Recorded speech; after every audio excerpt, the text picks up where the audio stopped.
Proud Central Missable Podcast. You're gonna want to miss it.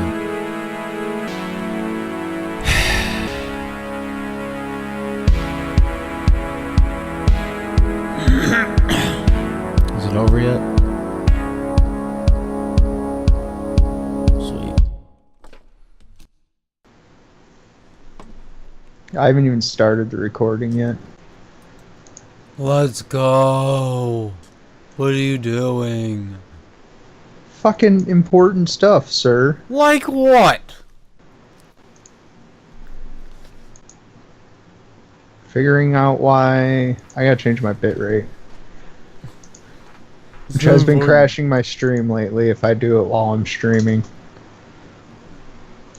Which isn't really okay, but whatever.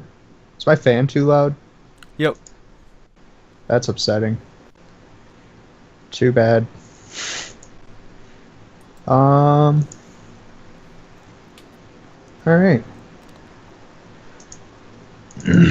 Oh, fuck me. Oh, you're right. Can't alt tab. I forgot to start recording. Alright. Recording started. There we go. Alright, Problem guys. solved. Welcome to the Missable Podcast. Except we're late and there's only two of us and we're going to talk about Psychopaths anyway. We are number one. Through a series of debacles, this is just a joke. But that's okay. We're going to make a joke out of it. Gonna make a joke out of your mom. We're going to try talking about Psychopaths today. Both of us watched it. E-Man didn't read his messages, I guess, and didn't get back to us if he did. So, it's just me and him, and that's great. I forgot to post in the stream news that the stream was starting. And Kyo is also ripped today. And yeah, he didn't even watch the anime. Today. Missable Podcast, what we're late, blah, blah, blah. So my name's Josh, I'm Tat Annihilator on Twitch. That's Mr. Clean21X. His name is Chris. Stuff in Discord like a fuck. This is week 4 of us being super unprofessional and me getting pissed off about it. Low-key perturbed right now. Low-key perturbed. What are you doing? You're still not ready. I am ready. I am listening to you introduce us to the people. Because all that matters is the people. And what up, people? The viewers are the most important part of the podcast that we do here. And I'm sorry, I don't. It sounded like you said podcast. Are we doing a like podcast? You said shut now? up. Sounds like a terrible idea. I didn't say anything close to that. It didn't even sound remotely like that. What's going on? Okay, so here's the deal. Josh is dumb. Don't listen to him. Fair enough. I'm Chris, and I'm going to lead you through the story of Psychopaths. Are there going to be spoilers? I mean, probably. There will be spoilers. Show's kind of old, so if you don't want spoilers, don't watch it. Do Actually, not. It's not even that old. It's not old. Do not listen to us about this anime until after you've seen it. Quit yelling. Okay? But yeah, it would probably be better if you've seen it before. You will probably, if you're not planning on watching it, you'll probably be convinced to watch it toward the end of this. I'm just saying. Oh yeah, definitely. Like you can watch if you don't care about spoilers. Who cares? I listen to spoiler casts all the time. The only one I haven't listened to was the Game of Thrones one that the Best Friends did. The best So I was friends. like, you know what? No, I don't want to. But yeah. So, Psychopaths is a story about a girl. And that girl's name let me look it up. Let me look it up. Akane Tsubame. It says Tsunemori. Tsunemori? Okay, Tsubame is a different character then. I got it up on here because I'm terrible with remembering names. I'll watch the entire thing. I'll remember the characters, but You think I'm gonna remember their name? You're wrong. Oh, here's the deal. I'm actually looking up Psycho Pass right now because I've watched it and I didn't watch, but like I read up on the show throughout the week. See, here's the debacle that we went over, alright? We were gonna do Psycho Pass about a month ago. Long time ago. Most of us watched it. E-Man works all the time. He said I watched it, but I didn't really... I didn't really absorb anything about it. So, like, yeah, that's a thing. And then I watched it, and Chris watched it, and Chris has been telling me to watch it because I told him to watch it or something like that, but I didn't actually watch it. And he was pretty salty about that. Really He's like, I want to talk about this anime. I'm like, oh. Wait, I recommended that to you? I don't remember. Oh yeah, Digibro talked about it and it sounded cool. Like, alright, so Psycho Pass is about a dystopian future where basically, I mean, I guess you could say the machines have taken over. But it's only Japan. Japan's the only country like this as far as we know. As far as in season 1. Japan is a completely independent country. They have their borders completely shut down pretty much. It's fucking cool. And we start off and you get let me bring up a picture of her. Josh, you take over. What? Take over. Are you talking about? Oh, it's like a dystopian. The beginning of the first episode, how like the introduction of the characters. Oh, okay. The anime starts out. You are introduced to Akane Tsunemori and most of the other main characters. It's her first day on the job, and she's going to be a detective, right? That's her role. That's her official title. And then they introduce... Her official title is Inspector, I think. I think they call them inspectors. I don't remember 100%, but... Oh yeah, she's an inspector, and then it introduces you to this paddy wagon pulls up and is like, oh, it's your first... Enforcer. It's an enforcer. She's an enforcer or an inspector? Okay. Shinya Kogami is an enforcer. Enforcer, yeah. Okay, so Akane Tsunemori is a inspector, and the bad guy is an enforcer. It's a really cool way to open it up, like to introduce her character, because so these people are kind of like considered second-class citizens, and they're only allowed out because reasons. They most of them used to be inspectors, and what inspectors do is they keep an eye on the enforcers. This picture's actually because the enforcers, like, they help hunt down criminals. And the difference between the inspector and enforcer is like, okay, so you're in this dystopian future, but it's also kind of like utopian, like you're not quite sure.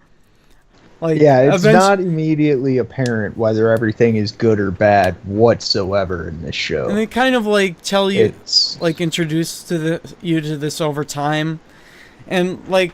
Look at this picture I brought up on stream in the cast if you want, but if you need like to remember how they look. I think I remember kind of. That'd be too much for me to juggle for this right now, to be honest. So the tall, black-haired dude is Kogami. I can't remember the rest of their names because I'm terrible with names. I think I can find pictures, but Psycho Pass design influences characters, themes, manga. But yeah, back to she's introduced to these dudes and like. It's alright. So the first scene is her in the rain rushing to the crime scene. Okay. And like she looks honestly incompetent. And there's no time to explain. And her first day happens to be a kidnapping. And with a dude who is fucking crazy. The task force is understaffed, so we just have to throw you into it, they say. Which I think is great because you get to meet all your main characters in one go without having to really do any exposition, but you still get to learn the characters pretty well.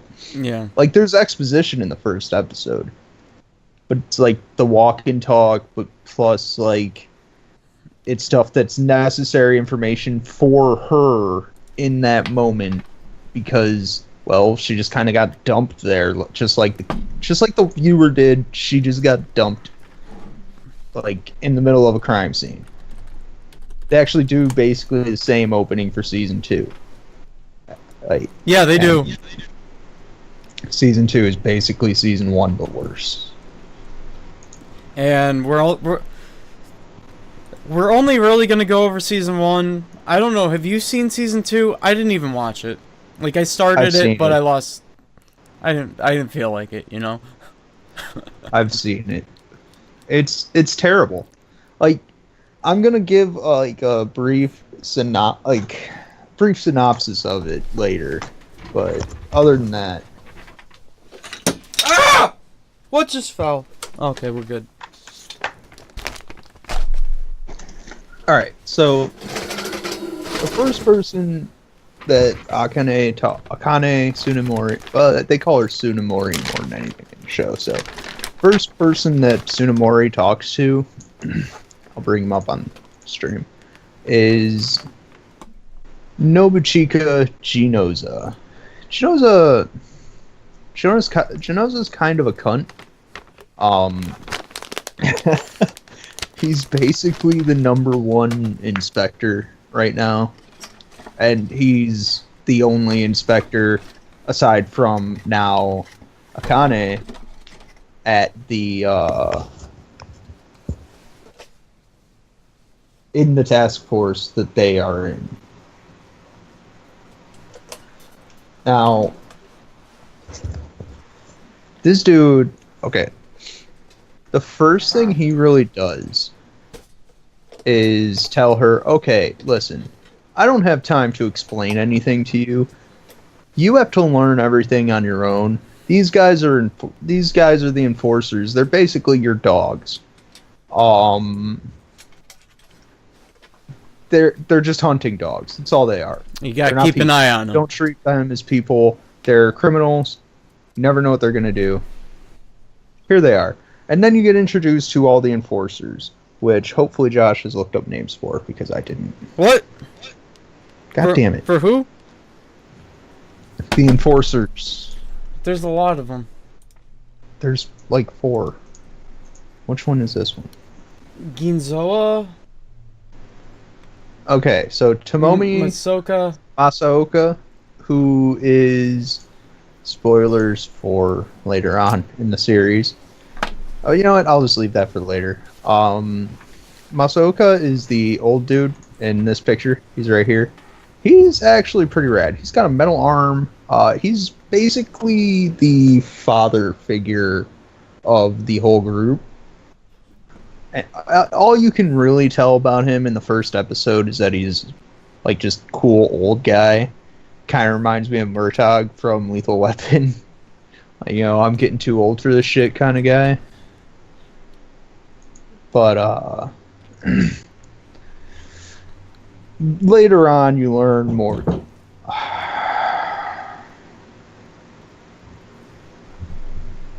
Yeah. I'll be back. Josh, talk about the characters. What? Where are you going? What just happened? Alright, I'll just pull up the Wikipedia, What? I guess. What'd you say? You just leaving me out in the... What are you doing? I said, like, continue introducing the characters. I didn't know what you were doing, though. I gotta turn the air off and open my window. Alright. I'll send you Talk a about link the characters. So, most of... Here's a link to the Wikipedia page I was using for names, by the way. Oh, you think I'm gonna read that? All right, so I'm just gonna leave the picture of them up. I'm going to explain it the way I want to. All right, so That's fine. you start out. Akane Tsunemori is your main character. She's the inspector, and then they introduce a bunch of dudes in this paddy wagon, and they say, like he said, these are pretty much your lapdog, or not your lapdogs, but your attack dogs, right? And they're not really introduced in like they're humans. It's just like these are people that shouldn't be out in society, but we're letting them out because it's necessary. And they all get out, and I think some of them talk to her, and she's just kind of like doesn't really quite understand what's going on. But over time, like throughout the episode, there is some exposition. I wasn't prepared to just talk about this on my own, to be honest. And over time, I hate you, Chris. Why did you do this to me? I don't know what to say. Let me look up something. If I find a synopsis for the episode, this would be much more helpful. So, here's the synopsis for the first episode. On her first day as the new inspector, and I got this off of Wikipedia. On the first day as the new inspector of Unit 1, Inspector Akane Tsunemori has been assigned to handle a hostage situation. A man named Nobu Akura, I don't know, whose crime coefficient has determined he is likely to commit a crime and is confirmed when he kidnaps an innocent woman. While looking for him, Akane learns that the nature of the Dominator and the relationship between the enforcers and the inspectors. Enforcer Shushi Kagari, and I think I can find a picture of it. This guy. That guy right there. Let me just lose my place real quick. Finds Akura, but due to Akura's drug use, the Dominator's ability to paralyze is rendered useless. Akura flees and Unit 1 pursues him after Enforcer Kagami, and he's the cool guy, if I can find him. Kagami is right here. He's probably my favorite character in the series. He's the cool guy, by the way. Can execute her. Akane stops him with the Dominator Paralyzer. In the end, Akane manages to calm the woman down, letting her crime coefficient reduce to the point where she can be paralyzed and taken away. So she's kind of a special flower, Akane, where she doesn't completely go, like, she really wants to reel in these enforcers, and like these guys have a crime coefficient, which we'll get into, that kind of suggests that they have criminal tendencies, thus they were removed from society, and most of them had previous roles as inspectors like Akane, but now they're enforcers. And like Kagari in this episode, Chris, your mic is muted. Kagari in this first episode, I think it was him. No, it's not. I unmuted it. He wanted to really, like, he went nuts. Most of them kind of go nuts for blood when they go out in the hunt for criminals. And that's pretty much the episode. And like the end, as it said there, she doesn't want them to execute the criminal. So she wants them to take whatever steps necessary to not have to kill people. Right. So she tries to get the criminal's crime coefficient to go down so that this automated weapon that only fires based off of its own judgment of the person, it'll only fire to kill if it's like own judgment, as we know in the beginning. Like if it's higher than a certain threshold, it'll kill. If it's lower, it'll paralyze. I think 300 is the kill switch number. Yep. All right. I don't know. I think it is. 300 is a pretty high number. Alright, so that episode does a really good job of setting up what the entire show is going to be, basically. Like, the whole point of that whole episode was just, no, this is what you're watching. This isn't really Ghost in the Shell or like The Matrix or any of that kind of stuff. No, this is its own thing. Like, it wants to be its own thing. Really badly. I think it succeeds pretty well. The scene that really sticks out as far as my opinion goes for the whole episode that really sets up like characters the best is when Masaoka is walking through the streets of wasn't it Chinatown that they were walking through? Like some little slum-like area. Masaoka, he's the old guy. He's the oldest of them. Some like slum-like area. He was like, him and Akane were walking through there, and he's like explaining what everything is. What is this? Check that link for me, please. What link? Chat. It's a YouTube link. Why would you click it? I didn't. Oh, it's about Mortal Kombat X. Okay.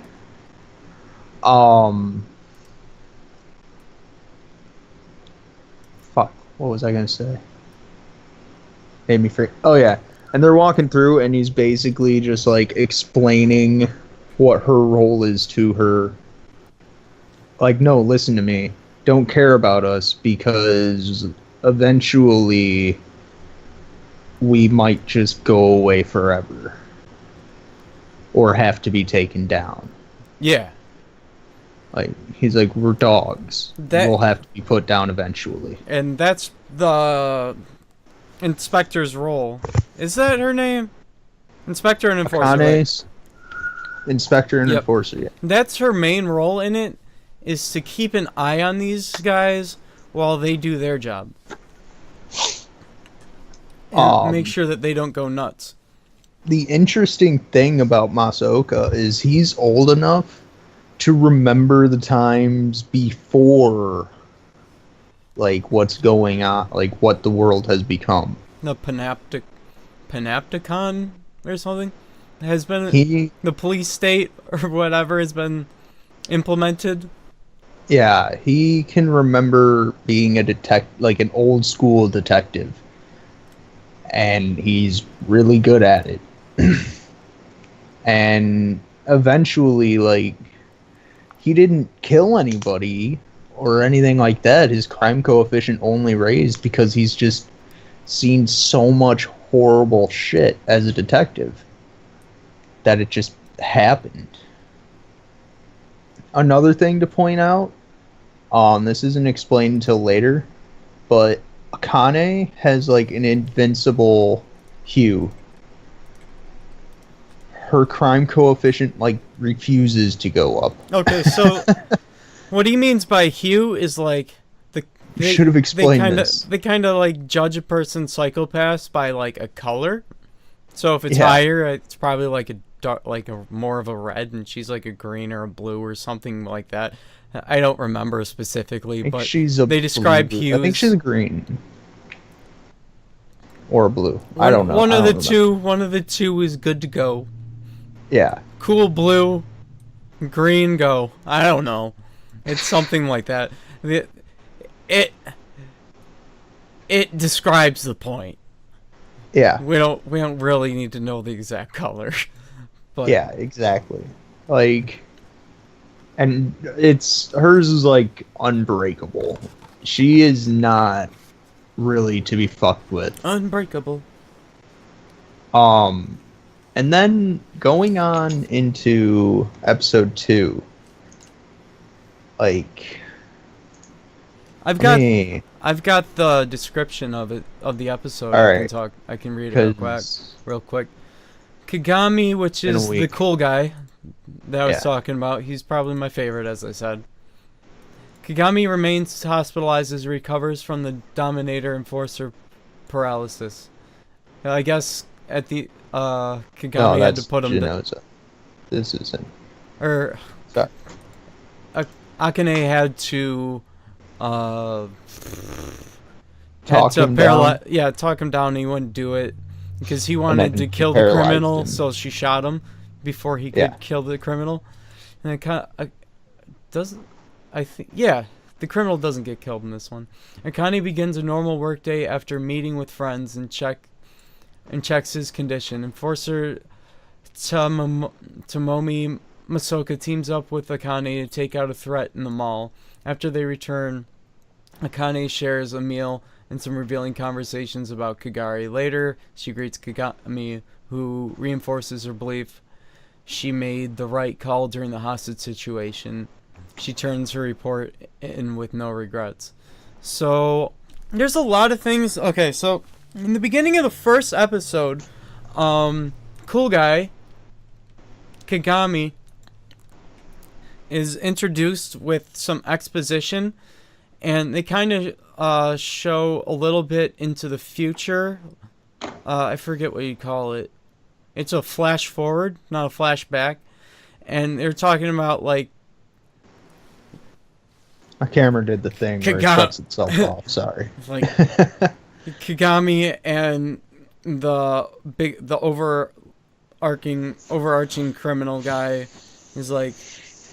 As soon as they met, they knew that their destinies were entwined and that they were going to give their full attention to each other no matter what.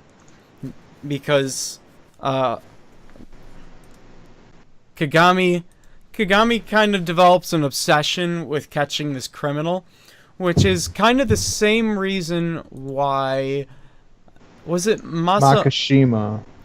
Was it Masaoka or was it his son Jinzoa? Genoza.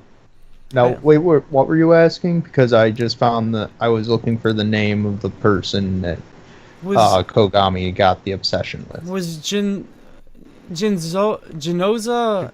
Masoka's son or mentor? He's Masoka's son. Yeah. Masoka is Genoza's father.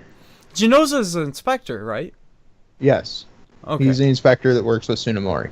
And, like, I think Masaoka got obsessed with a case, and that's why he became a latent criminal. Yeah. And he's always afraid that his son is going to become, like, go down the same path. So he's always trying to protect his son, and his son's always like, not a baby, let me be a man. I want to be a man. He's like, not very good at being a man. This is Shogo Makishima, by the way. White hair. He looks pretty like generic, but at the same time he's actually like pretty rad. Makishima. He is the Makishima Shoujo. He is the end game, pretty much. Yeah, he's the main villain of the show.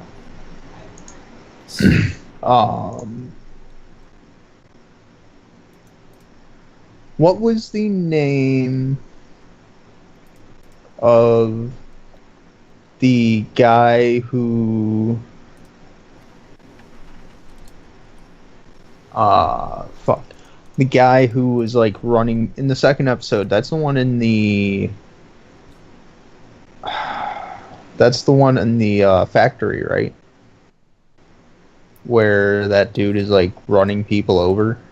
No, that's way later on. Oh. I think, which one is it? I think the second episode is where they're in the mall, and they introduce. Oh yeah. Like it is. I'm just dumb.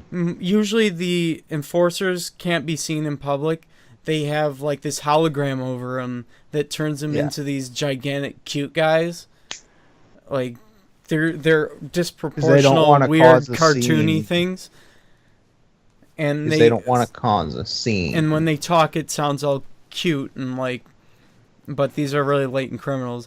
because they don't want the latent criminals to be affecting the general populace and making their psychopasses go up and make their criminal tendencies go up.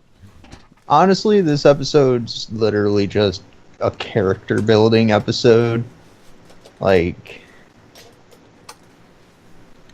it's just Akane and Masaoka chilling most of the day. That's about it. And there's talking to each other. There's also a couple other things. I think it's introduced in the first 2 episodes where they kind of build the world a little bit. So Akane wakes up at one point in her apartment, and the computer's asking her, like, what kind of food do you want today? That's in the first... no, that's in the second episode, when she at the very beginning. Yeah. And then... That's how her day starts. And then she's got this apartment, but she can choose what the apartment's going to look like for that day. Like, there's, like, generally, there's a table and, like, some chairs, couches and stuff. And, like, the computer asks her, like, what do you want it to be today? And then she chose, like, some thing, and then her apartment just changes into this extravagant thing. Like, some high-class whatever, but it's really, actually... I don't know, I don't remember what's underneath it, but it's, like, a hologram projected over it. And it, like, looks sunny outside or whatever. Windows change probably as well. And then there's, like, the news and this and that. And like, oh, we recommend this video to you, blah, blah, blah, blah, blah. Oh, there's nothing here. I wanted to see if I could find a video that has Akane's apartment. But yeah, it's literally just hologram apartments. It's rad.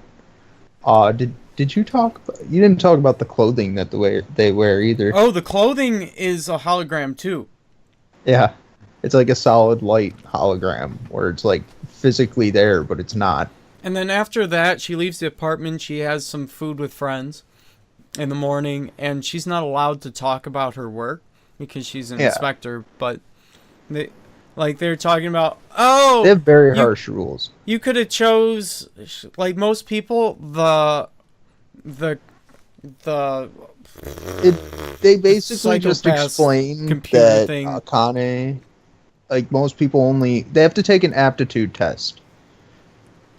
And most people might qualify for a decent job, but only like 1 or 2.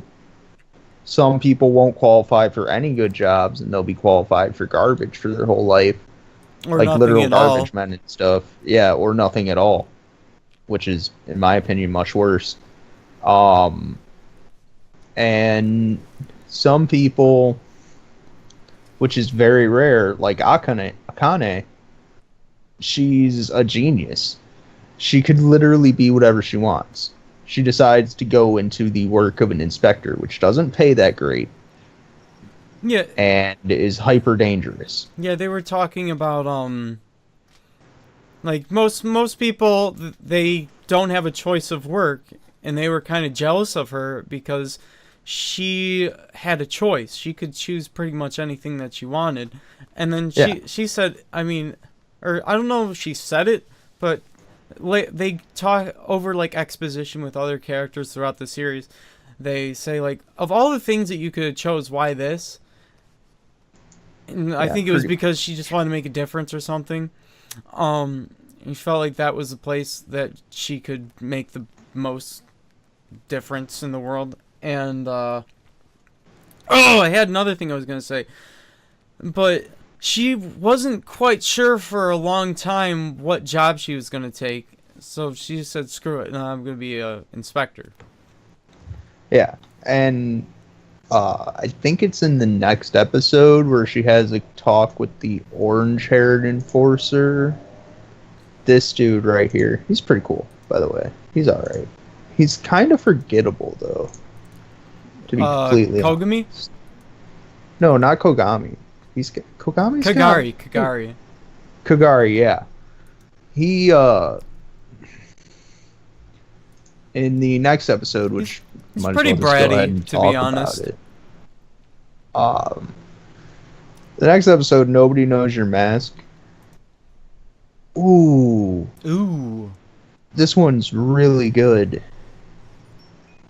Like, really good. Alright. Nobody knows your mask. Unit 1 attempts to find the culprit behind the murder of a man known online as the popular avatar Talisman, now controlled by his killer. Akane, with the help of the avatar Spooky Boogie, infiltrates a commune field gathering to expose the murderer, but the play goes wrong. Afterward, the murderer, who happens to be working with Shogo Makishima, again, kills Spooky Boogie and takes over her avatar as well. You skipped episode 3. I did. I didn't want to talk about episode 3 because I saw that one. What happened in episode 3, though? Episode 3 is rearing conventions. Unit 1 is called to a drone plant to investigate another dismembering incident. This is the one I was talking about before. Shinoza and Masaoka have a heated disagreement. When Akane questions Shinoza, he tells her she is a fool to treat the enforcers as a colleague. The manager of the plant swears the dismembering is an accident, but Unit 1 thinks otherwise. They know as a plant worker being bullied by others. Without the civil system, they have no way of identifying the killer. But the enforcers cook up a wild plan that terrifies Akane and nevertheless succeeds. This one was pretty interesting to me because there's one guy that... one of the best episodes of the whole series. He's only... he's there, and he keeps getting moved from division to division in this factory, and they're not allowed to have their phones, and they live at this factory, and they're always working. It's terrible. Like, it's you would not want to work at that place. So let me think. So the criminal that they're investigating is this guy. They put him in a division, and then he's the guy that they use to he's keep the other one people's... that has a high crime coefficient, and they always have one with a high crime coefficient that the other ones can feel justified in fucking with all the time. Yeah, they use him as relief for the other workers, and they bully him until the point they just ruin his life all day. He gets put somewhere, then his crime coefficient spikes, and then kills somebody. Well, you find out that he kills somebody, but somebody dies, and then he gets moved to another division, and it keeps happening. Yeah. And they really don't want the people to investigate the place, because they got to keep their numbers up and create these... investigation build these would drones slow that they make down there. production. Yep. Which is... okay, that's a terrible reason. That is a terrible reason. Why? It's a business and they want to make money. Well, I understand that it's a business, but at the same time, murders are happening left and right. And they just keep saying that they're accidents. But, the whole system is, proven to be foolproof against accidents of this nature. And they also can't figure out how these drones are malfunctioning. And then toward the end of the episode, there's a loose end where they can't figure out how these drones got hacked. And, that the guy couldn't possibly be working alone. You'd have to know how to hack these robots in order to hack them. Yeah. You couldn't just hop on one, activate it, and start running people over. He knew he had this chip that he used to override the computer security systems, and he would just control it from the command console and do what he wanted to do and then leave.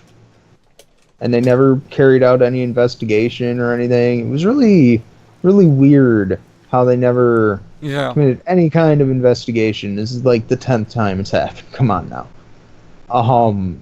And then the best thing about it is how they decide to catch the criminal. Like, they understand that it's him because he's the only one with any kind of crime coefficient.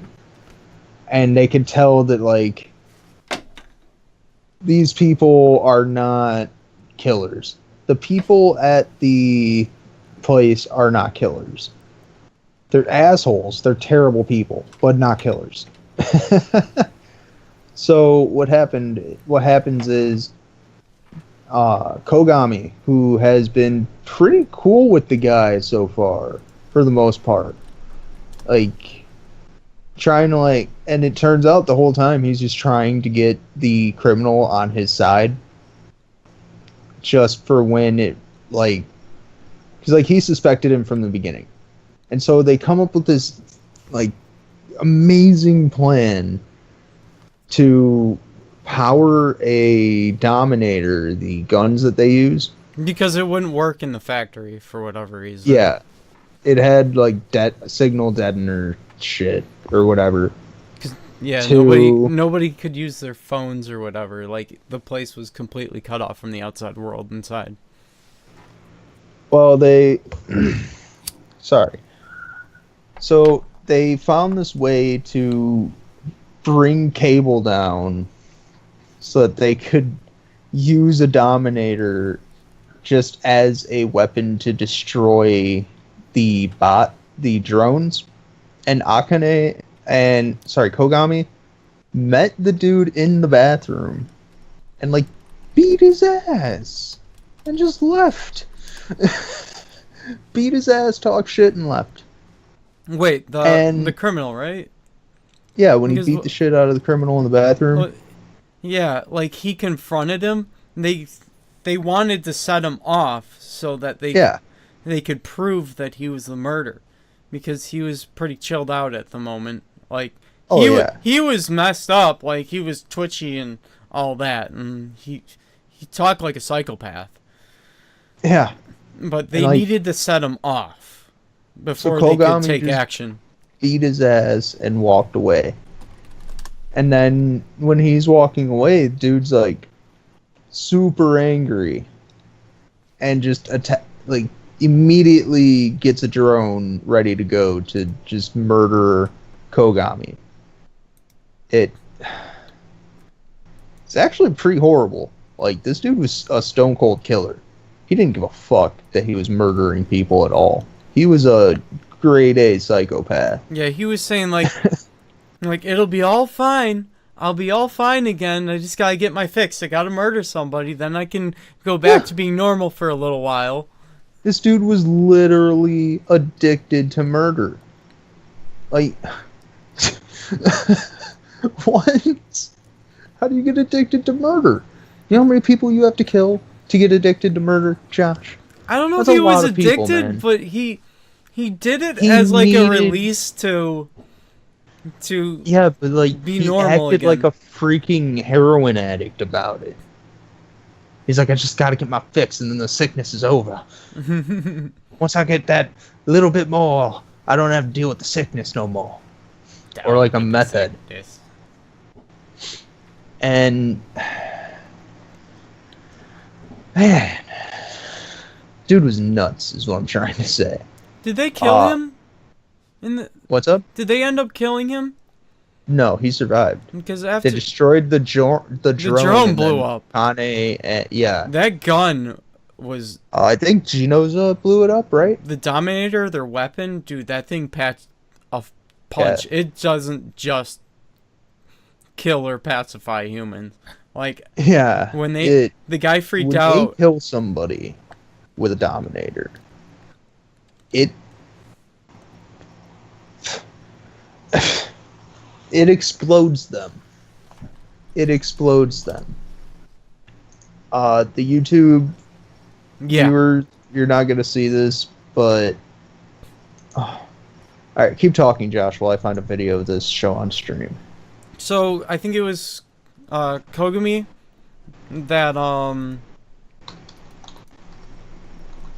that confronts the guy in the bathroom, and he freaks out, and he's like, okay, it's time for me to kill somebody. I'm freaking out right now. And I'm trying to pull up a picture of him right there. And they start following him. He runs out. He goes to the drones. He gets the thing started up. I think he gets on it and he starts riding around and he wants to kill Kogami, I believe it was. And they run. They get there. They bring the Dominator. That's terrible. And he just starts trying to kill people. I think somebody gets hurt. Probably. Yeah. But they eventually, I think they get him off the robot, and it's still running around trying to kill them, and then like BAM, and then just, and there's this huge freaking crater in the ground, because it's just it packs that much of a punch. And this little handheld pistol that like morphs into different things. It was never little. It was always like bigger than a 9mm. Well, it wasn't like assault rifle size, but I think it would get bigger. And you could hold it with one hand. I'm watching this compilation of like Dominator usage.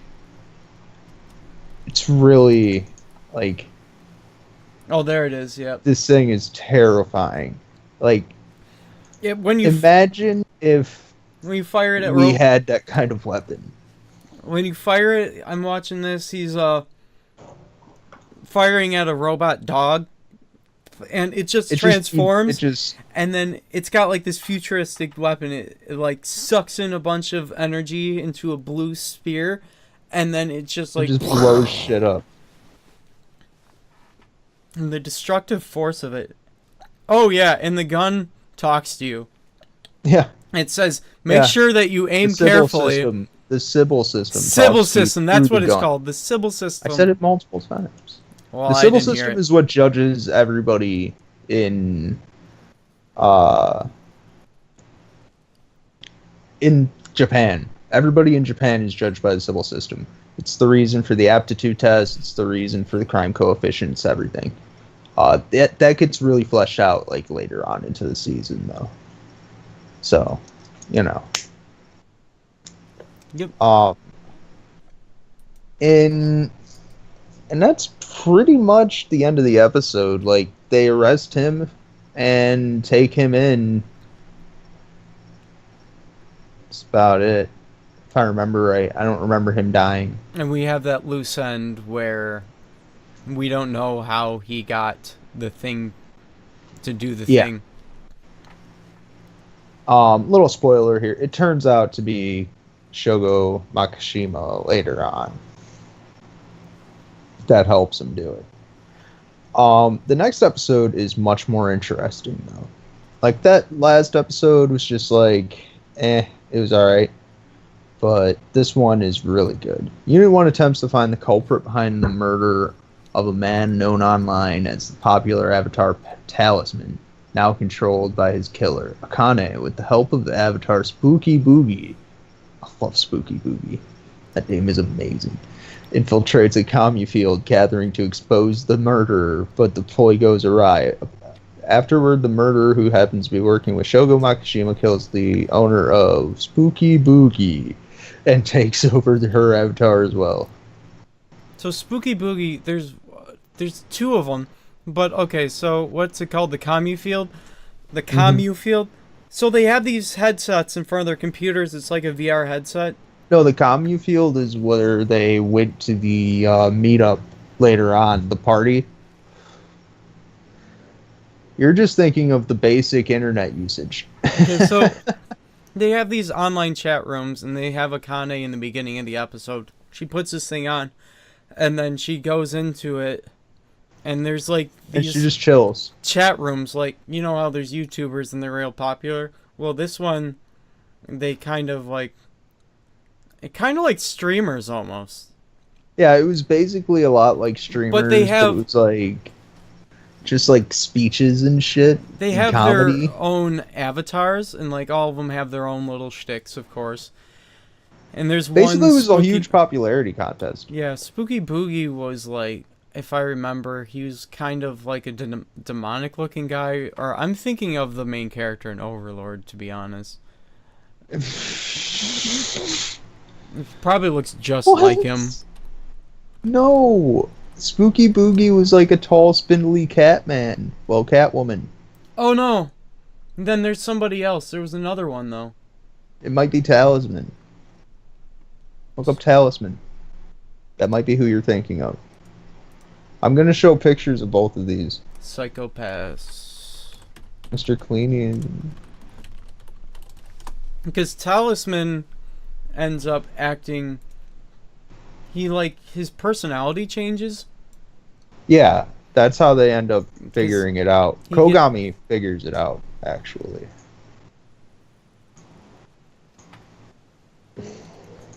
And she talks to Connie talks to Spooky Boogie. And they end up being like friends in high school or something like that.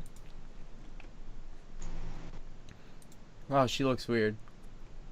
Yeah, This is Talisman. I can only find a picture of his face, really, but this is what his face looks like. It looks reminiscent of the main character in Overlord. Yeah, I'm and he's like he's like this happy dude that gives advice to people. I need to get up real quick and go to the bathroom. So. All right. Also, I don't know if you found a picture of her, but I just did. This is Spooky Boogie. Oh wow, it's in 1080p. She's pretty cool.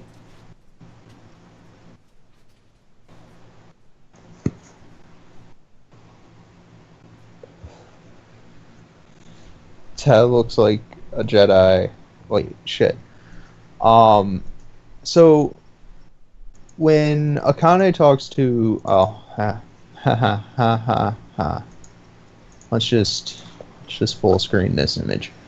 When Akane talks to Spooky Boogie, like Spooky Boogie basically just tells her, "Hey man, I know of this thing, alright? It's at this place. Everybody's gonna be wearing their holograms. You go, you wear yours, and you can find and Talisman's gonna be there. He's gonna have this big old speech. Well, you can talk to him and you can figure out what's going on, and that will help you in your investigation. It's a great plan, trust me." And so Akane goes, and so does Masaoka and the rest of the team. So, like, except for her, she's the tech lady. I don't know if Josh explained that. I don't really like her that much. She's okay. Sorry, I don't remember her name. I'm so bad at doing this by myself. So,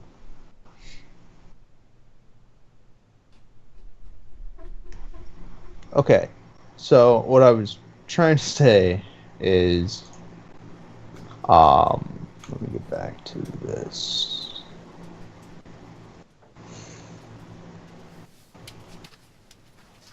Akane goes to the meetup.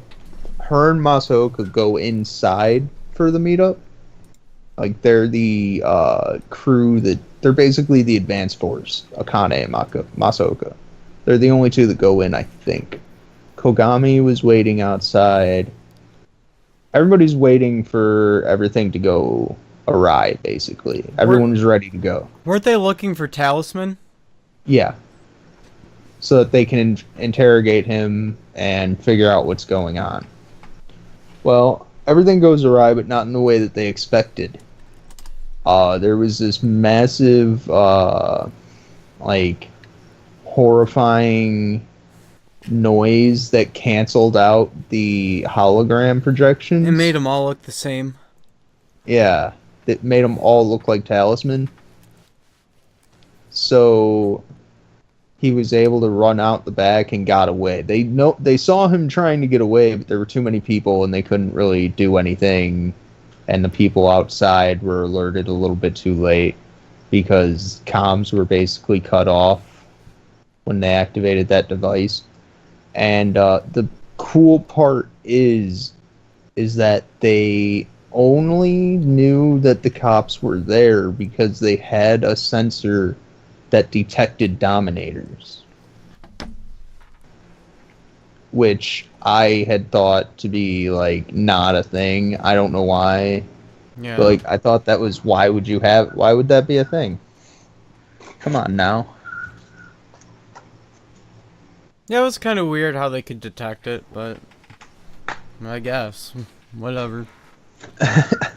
They never really explain it, to be honest. So they pretty much start a riot. Yeah. Whoever was in charge of like the party, or this, I think it was the safety of Talisman.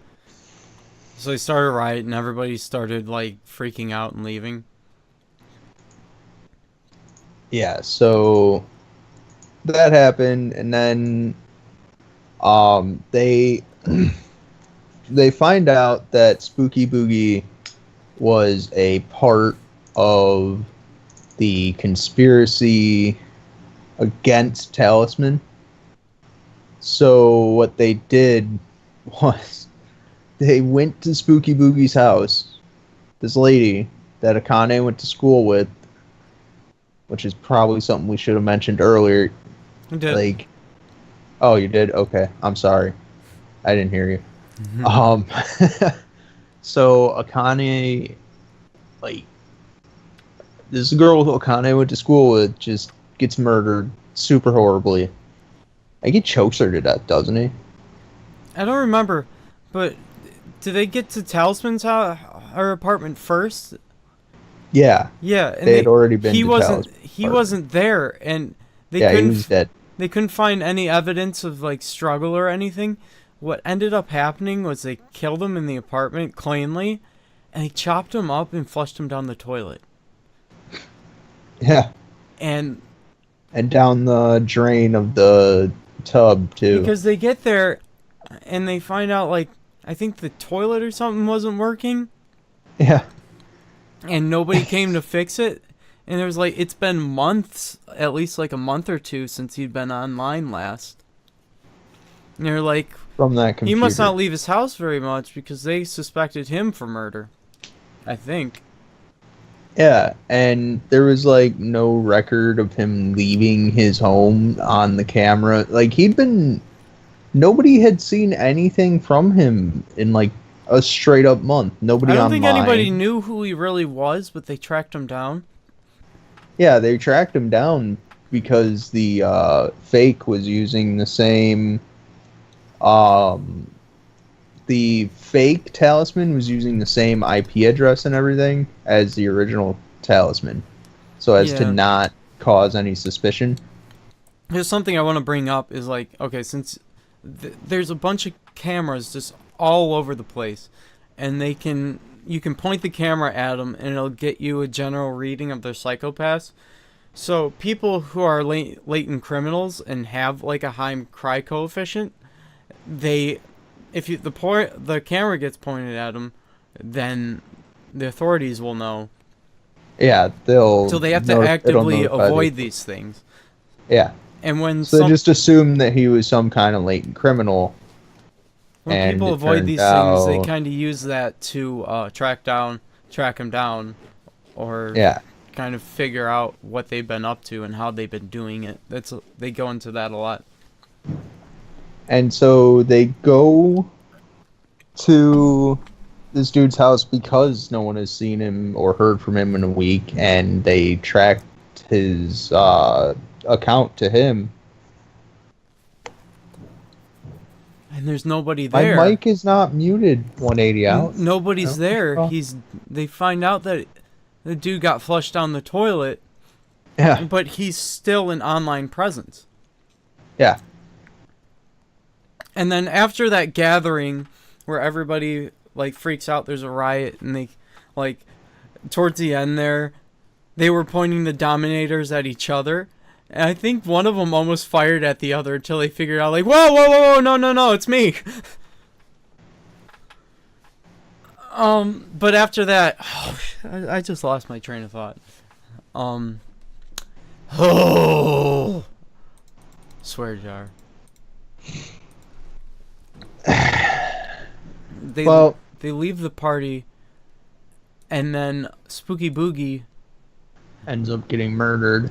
And but Akane already knew where she lived. They didn't find out that she got murdered immediately. Like, she tried talking to Spooky Boogie about it, but Spooky Boogie's like, I made a mistake. I'm never going to cooperate with the police again. And it was so out of character. Yeah, it was close, but it was out of character. And Akane thought it was weird, but she's like, okay, well, whatever. I kind of risked all of your popularity and everything you've worked for. So you're right. I'll leave you alone. And so her and Kogami were just listening over the tapes, and Kogami ends up realizing, oh, wait a minute. There's something different about these two tapes. Well, what do you mean? They sound exactly the same. No, like... The words that they use are kind of different. That she used.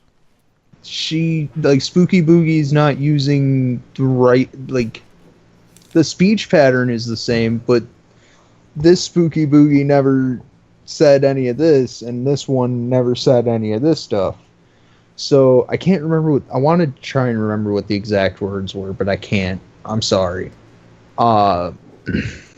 It was very specific how they kind of came up with it. Like, the real person would say, this phrase, and instead this one used a slightly different phrase with the same meaning.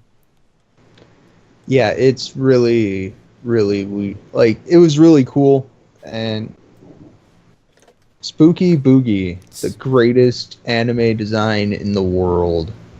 Spooky Boogie.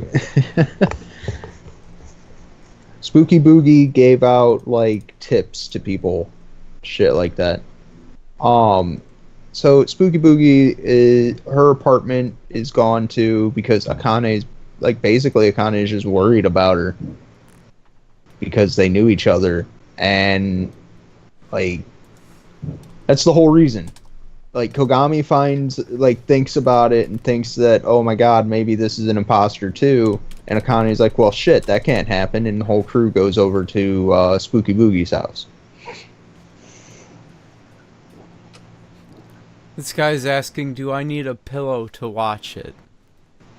I don't know. Depends how you want to watch anime. If you're watching it while you're falling asleep, I guess. But that, I feel like watching with a pillow would just kind of happen naturally. You do you, man. Alright, where were we? Talking about Spooky Boogie and how the team went in to, see what's going on. Why she seemed so weird. And it turns out that, she was being faked. And she got killed too. Yeah. And she was being arrived to her apartment, and it wasn't nearly as clean of a murder because they did it very hastily. And, it was a group of people, and they were really mad about how poorly it was done. Well, so they were able to track down the murderer.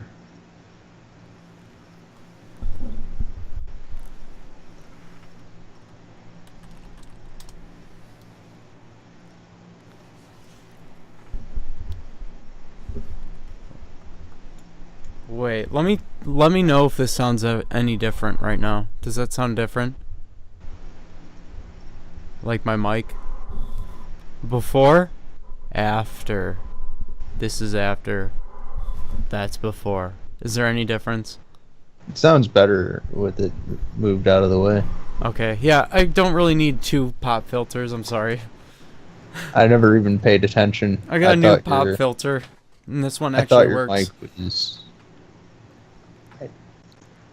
I thought your mic was just slightly lower quality because it's getting old. No, I hope not. Back to Psychopaths, though. Basically, they found the murderer by tracking him down after their friend. I think it took a while, but this guy was also a huge psychopath. He was obsessed with these avatars. And somebody was supplying him with a computer program that could mimic the people that he murdered. And he was literally obsessed with these people. And he was he was killing them, and he was making He was making them immortal. He thought that if you did anything whatsoever out of character, you were to be replaced. Because you weren't you anymore. So he wanted to make sure that you stayed who you were. Yeah, he wanted to forever. separate the character from the person. Yeah. And so when they find him in his apartment, he like does some weird mumbo jumbo with the hologram tech in his apartment and starts freaking out. And he starts running away and getting out of the house, out of the apartment, I should say. Did he? I thought, like, in the end, he ends up in his. I think he got out and they chased him down. I thought he ends up somewhere in a room with his computers, and the holograms turn against him, and they're calling him nothing because they're saying you're living vicariously through these holograms, and they're not real people, and we hate you, and you should die. That's what they were saying. Basically, he had a psychotic break. Yeah, I don't know if that was real or not. I think he just had a psychotic break. I think it was real because it would be more interesting. But it makes more sense. If the person controlling the program, this is where he just like turned him against him. Because usually when they mess up, the whoever's in charge turns on Makishima them. Just murders them if they fuck up. Mm-hmm. Like, they just die. It's fucked up. He's like, nope, you fucked up. You can't further my plan. Bye. It's really messed up. He's a terrible person. Yeah. 1 second. I had to turn that off. Go on. Like, that's basically the end of that episode. Move on to the next episode, which I think episode 5 is pretty quick, so we should just, like, skim over a few of them to save on time. I gotta talk to my mom real quick. Ginazoa and his team nearly got ambushed when they tracked the murders to a bomb-rigged hideout. Kagami, who had analyzed Akane's chats with Spooky Boogie and the guest data of the idols communities, determined the identity of the murderer, who goes by the name of Masataki Mito. I don't remember how to say his name. Meanwhile, Midao receives a warning not to disappoint Makishima. Masaoka, Akane, and Kogami close in on their suspect and manage to severely wound him before he flees to the safety of his avatars, who turn on him under Makishima's command. The group apprehends the suspect, and later Ginoza reveals to Akane his reasons about the attitude to enforcers. It turns out that his former partner is Kagami, who used to be an inspector before his crime coefficient went high due to a cold case where one of his enforcers was killed. So let me see. Ginazoa. I have a lot of tabs open now. His name is Genoza. Genoza is emo guy. That looks like cool guy, but isn't as cool. And then he was partners with Masoka, the old guy.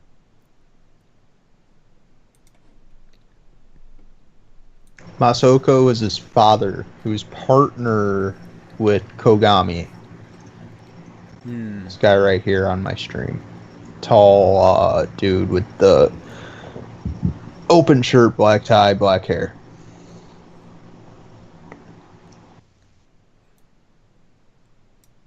I forget.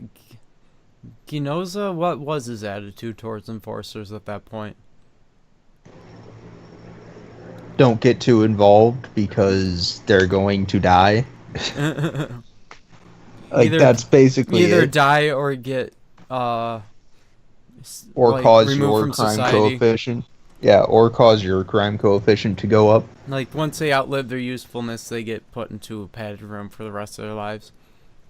Their crime coefficient goes too high.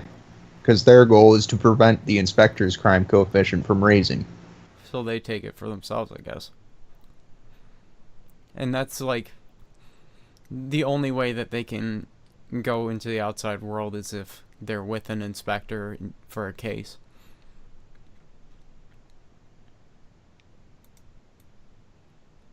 So, anything more you want to say about that? It's really quite fucked up. Not really. Like, that episode, if I remember right, was just kind of a non-thing. You know what I mean? We have a lot of episodes to go through. That's why I want to, like, skim through the less important ones. I kind of want to start just focusing on the ones that, like, actually have something to do with the end of the story. Because I'm not going to lie, Psycho-Pass has a little bit more filler than I wish it had. Like, most of the episodes, I didn't really feel like it had too much filler. No, like, not like... It wasn't bad filler if it was. Yeah, but, like, some of them just kind of... Some of the episodes just kind of didn't really advance the plot any. You know what I mean? It was just like episode 5 is just pretty much exposition the episode. You know what I mean? And it's not like plot exposition, it's just character detail. Which is fine, it's just not really like something that important. You know what I mean? Like, the most important thing is it explains Kogami's obsession with Shogo Makishima. Mm-hmm. And that's cool, but that could have been done in a more useful way. You know what I mean?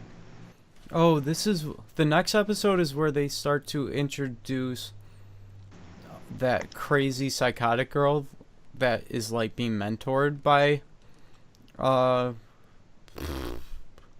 bad guy. It starts with an M. Makishima. And she like takes on other girls at this girl only school where people the art girl? Yeah. It's this all girls school.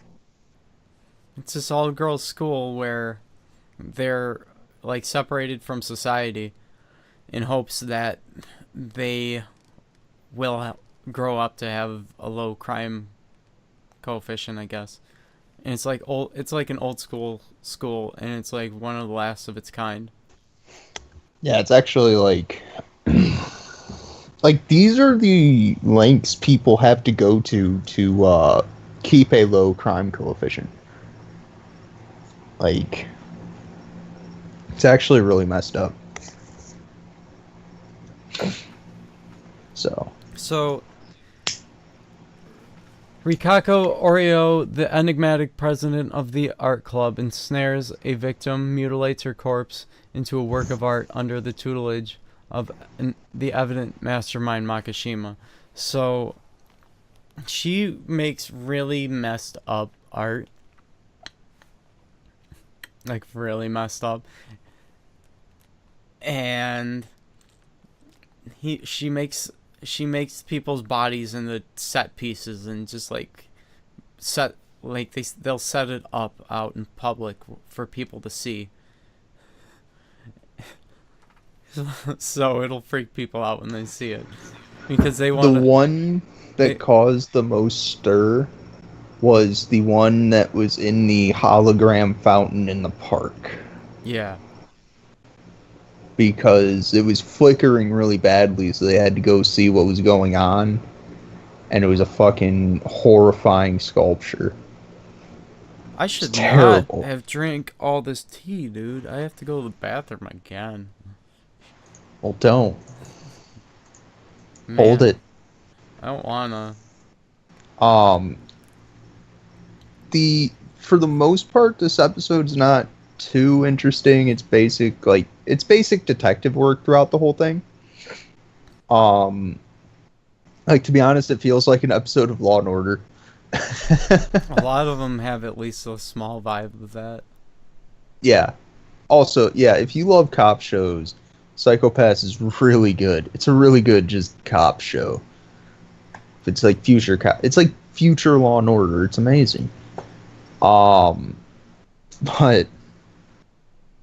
Akane eventually finds out what's going on and where it's going on at, and She follows Makishima and the girl. What was the girl's name? The girl doing it. Let me check the crazy girl. Yeah. Rikako Oreo, the art girl. Yeah, her. Yeah. Right. She follows Makishima and Oreo into this like underpass kind of deal.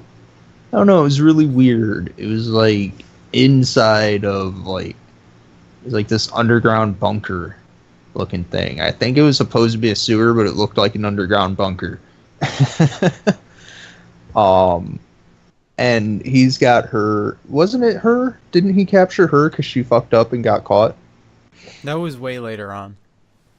Yeah, but like for the most part, the episode doesn't really do much. Like I said, it's like an episode of Law and Order. They keep revisiting it. Yeah. Throughout the series.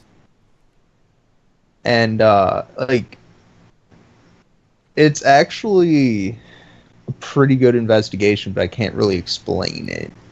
Really. Can you explain like the investigation parts of the girl? Yeah. Like most of it, it's a cold case the entire time, and they're always telling Kinozawa. Give a little backstory on the girl who was doing it, because that's kind of important. I want her motives to be clear.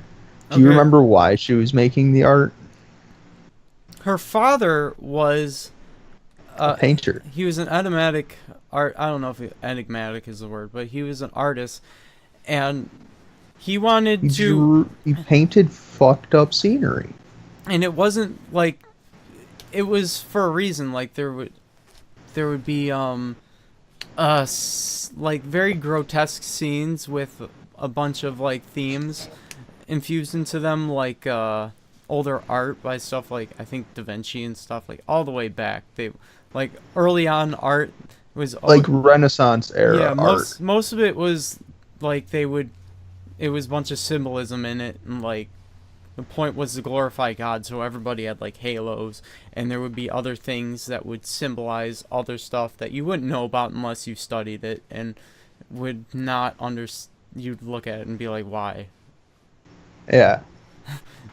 Was my thing with that. I took a Renaissance art class, and like we had to memorize dates and names of paintings and all this. It wasn't for me, but like it made sense, I guess. But anyway, his art would incorporate themes like that, and he would do it to kind of showcase humanity in a very messed up way. I forget the reason. He also kind of wanted to show humanity's true colors a little bit. So like, that it could better confront its demons, I guess. Yeah. And most of his art was destroyed, I think, or gotten rid of or disposed of or removed from the public eye. And she had a few of his pieces still, though. Yeah, and she was following in the footsteps of her father.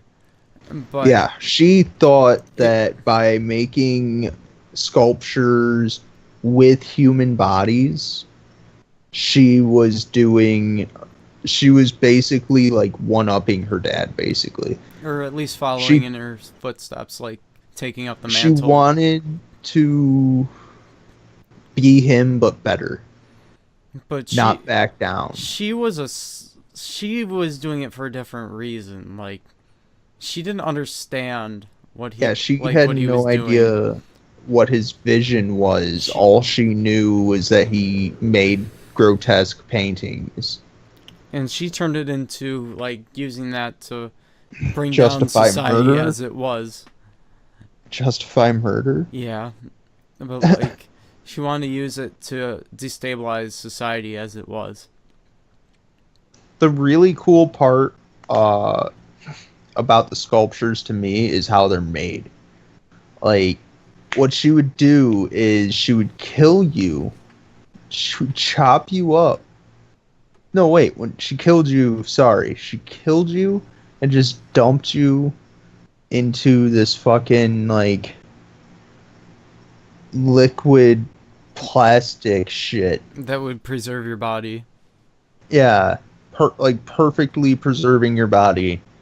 And then take you out, cut you into pieces, and build a sculpture out of your pieces. It was crazy. It's terrifying, in my opinion. The fact that someone would do that in their world, that's horrifying. What? I'm gonna go run to the bathroom. Alright, so when Akane, I think Kogami, show up there into her lair and find her, find what she's doing, she runs away and Akane makes chase. Turns out that, like, you learn earlier on that she's working with Makishima, but it's not really that important. It just kind of seems like they know each other. He's her teacher. And, well, it turns out that they've been working together the whole time. And Makishima grabs her and puts a knife to her throat as Akane comes up.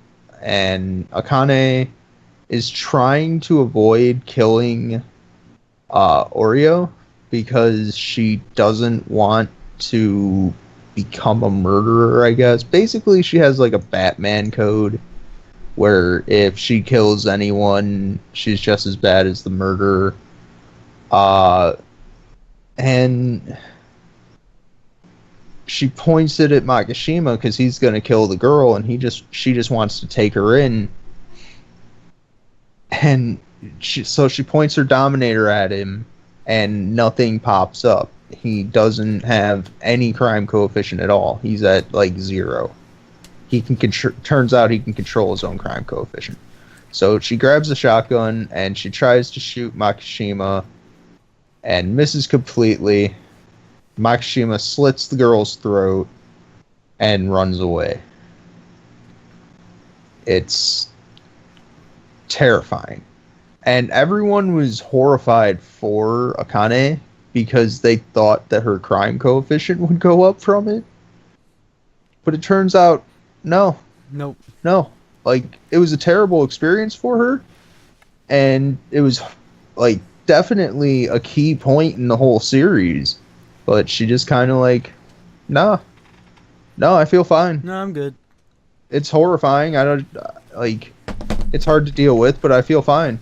What are you doing? Come on. This is already kind of a shit show. You're making it more of a shit show. Man. I'm all out of tubes. I just noticed.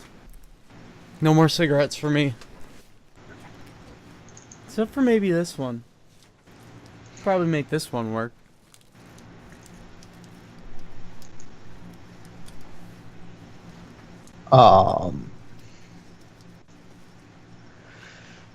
Fucking E-Man. What? Not here. Yeah.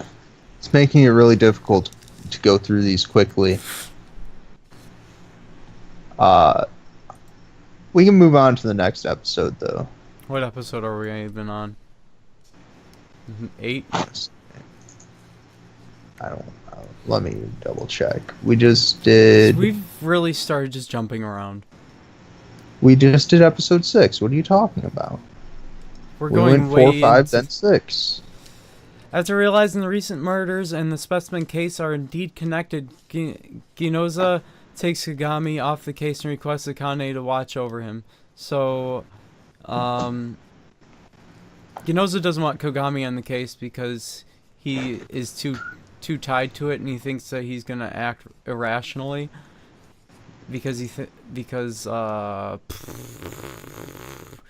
Kogami Because Kogami thinks Shogo Makishima is behind all of it, basically. He's like, no, it could be a... Turns out to be. Yeah. To watch over him. Akane discusses Sasayana's murder with Kogami. That was the girl, right? Yeah. And he shows her his one piece of evidence, a blurry image of Makishima. Meanwhile, Makishima in a study with Toyohisa Senjuji releases the circumstances of Rikako Orio's father's death and discusses the nature of the shortening life expectancy. Later, Rikako continues her crimes with the help of Makishima's colleague, Ko Gusung, and that's the old guy, right? His Makishima's closest cohort, and he's the robot, a mostly robotic human. No, wait. Let me look it up. And abducts her fellow student who is worried about her friend's disappearance. I don't remember much about that episode at all. Except it probably is the one where they introduce robotic guy. And Makishima and his colleague, they always talk about things and make references to art and stuff, and like in this story, we gotta make it thematic and artistic. It's all about like. And you do it with Oreo too. It's all about, for Makishima and Kogami, the reason that Makishima picked Kogami to become his greatest enemy, I guess. He basically picked him as an arch nemesis. Yep. And it's because both of them have a massive love of literature and psychology. Oh yeah, I remember, because they would banter back and forth about that. It's like, you don't truly understand this literature. And a lot of the crimes in the entire show are based on they're based on the... God damn it, you're distracting me. I don't know if were they all the same book, because it just went over my head. No, a lot of the crimes were based on just art in general. And some of them were based on, books and stuff. Everything that Makishima had his hands super deep in usually turned out to be some sort of book by some sort of famous author. So.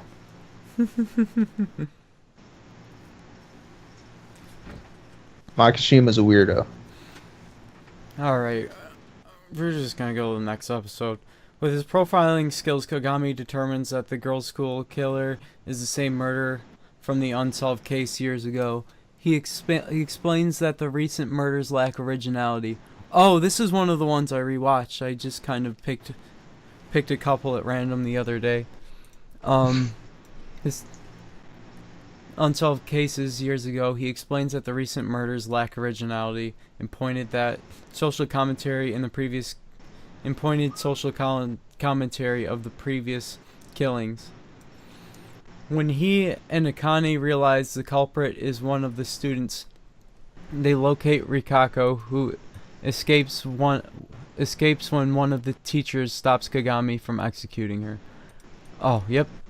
As the enforcers try to locate her secret route and hiding place, Rikako flees, but not before everyone discovers her latest creation.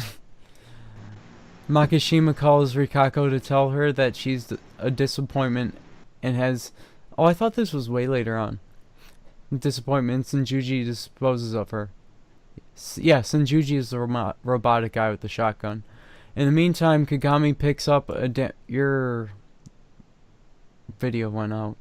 Kagami picks up a damaged audio file which was deliberately left by Makishima due to Rikako's failure. I turned it off on purpose.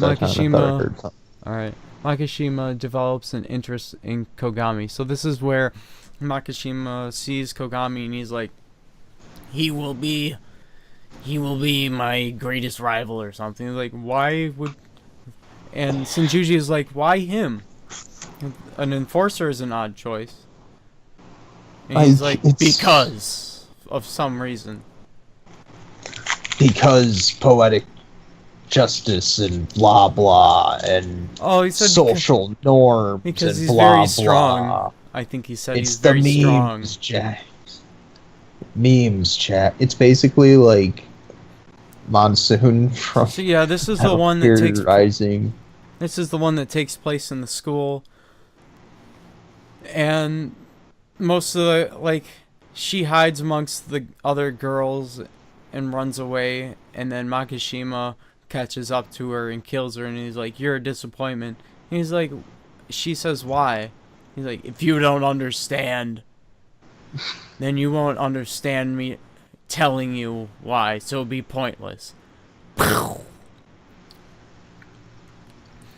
And I remember them saying that there was an imitator to her, and that the first murder sculpture had less taste than the other, and it didn't have those themes and stuff. Were there two murderers? Did Makishima do the first one? I forget. I don't really remember most of this whole plot point, Alright. to be honest. Let's just go Like- next one then. Kagami attempting to track I down- did look stuff up like a few days ago. Like 2 days ago. But I still, some of the show just kind of I don't really remember it. I love the show. It's great. But some of it just doesn't stick with me for some reason. Kagami attempts to track down Makishima, takes Akane to visit her former teacher, Juji, who agrees to give her a crash course on criminal profiling. Okay, so in this episode, Makishima goes to his mentor, who is a really great profiler, and helps him figure it out. And once they leave, he's like, once you leave, they're gonna know that I helped you and didn't report you, so I'm probably gonna be in jail too. So, but I feel like it was good because you were my best student, and it was worth it because of that to help you. Ginoza reprimands her harshly, which results in an argument because Juji has the ability to cloud people's psychopaths by merely speaking with them. I think she went to him without his permission, which she didn't really need, but he didn't want her to, but she did anyway. But her psychopath is perfect, so it doesn't matter. Afterwards, Yeah. Masaoka explains to her Ginoza's attitude by revealing his past. In the meantime, Makishima discusses humanity and philosophy with Senjuji, who, in an earlier interview, reveals himself to be nearly a full cyborg. Makishima gives Senjuji his next target, Shinya Kogami. Senjuji is pretty cool. But, yeah. You want to? I'm on That episode whole- 10. You want to read that? We're reading this for ideas to talk about, really. Yeah, pretty much. Methuselah's Game? Which one is that? Ooh. Alright, this one I liked. This one I remember a lot. Not really. I don't know why. I can't remember fuck all from the show today. Oh, Makishima and Senguji set up a hunt by using Akane's friend Yuki as bait to lure Kogami into an abandoned subway station. Upon entering the station, Kogami discovers Yuki in a train car and loses contact with Akane. The two must evade Senguji and his canine drones as a curious Makishima observes from above. Ginoza scolds Akane for letting Kogami go on his own, but Masaoka chastises him over his treatment of her. Meanwhile, Makishima rigs the hunt to give Kogami a chance to create a working transponder, and as a result, Kogami makes contact with the group outside, and they go in after him. I remember this episode. It starts out Kagami and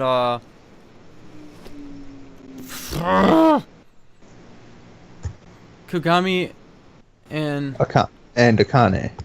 Kagami and Akane are in the car and they're talking about things, and they don't have their dominators, or they can't bring their dominators or something. They're like investigating a very loose lead that they don't think anything's gonna come of. And they end up getting out of the car. They can only take They just kind of went there. They didn't really ask permission. He just took basic, like, hand-to-hand weapons because, for whatever reason, they couldn't use the Dominators. Maybe it wasn't authorized or something. And they had to be authorized for each use. Kagami, they explore a subway station, and Kagami goes in, and he insists that he goes in alone because it could be dangerous and he doesn't want Akane to get hurt.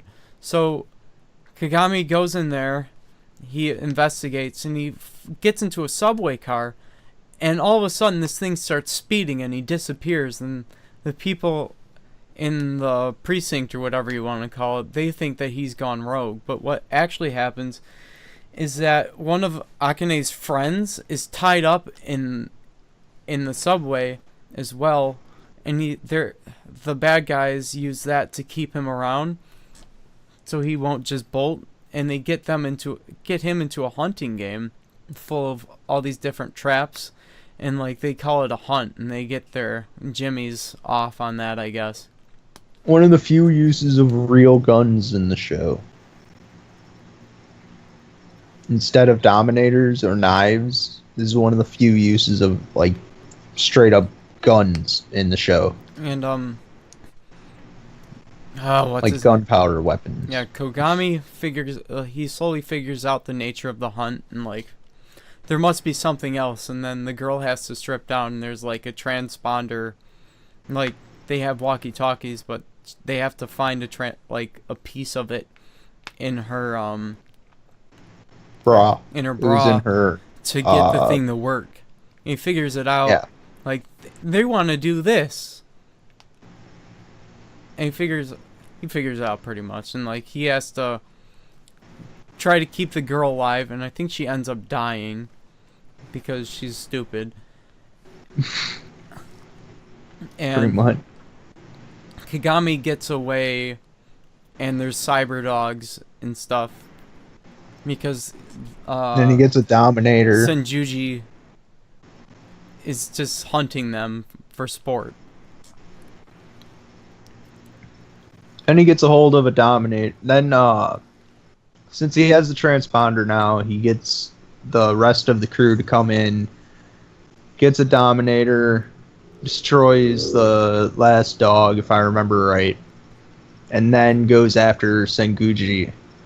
And basically it's like a classic hunter becomes the hunted tale. And he's going after Senguji for what he's been doing to him and other people. Looks like this is a two-parter.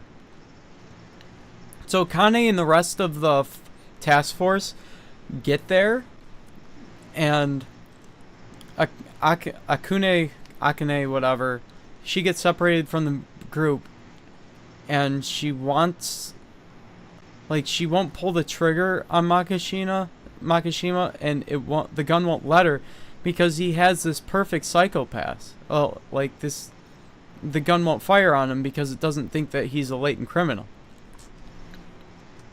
But he very clearly is.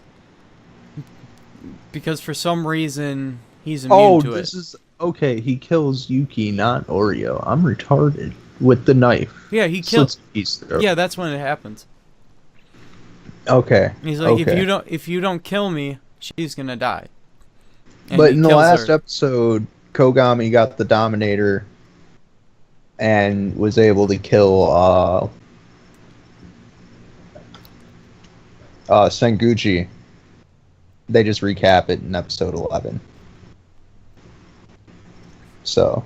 And then the next episode is about this guitarist girl that they want her to become an enforcer, and she just really wants guitar strings, but she became a latent criminal because she got too deep into the music scene of unapproved music. Yeah. And she's in this padded room with all the other criminals, and she's not allowed to get guitar strings because they think that she's gonna kill herself or something. They try bribing her with guitar strings, and she, towards the end of the episode, after they take her out to a club, she decides that she'll do it, and she was going to pull the trigger on her. It was another girl in a band, and she liked her. And she tries starting a riot or something, and she's willing to fire on her, and they get mad because they gave that girl a Dominator, but it wasn't activated, but she thought it was, and she actually pulled the trigger, but it didn't fire because it wasn't authorized. She wasn't an authorized user. And then she decides that she will indeed become an enforcer. And it turns out to be Yayoi, who is basically more of an intelligence specialist than like a real fighter, so she doesn't really play much of a role. She's like infiltration and intelligence specialist kind of deal, so her role's kind of small. You know what I mean? Mm-hmm.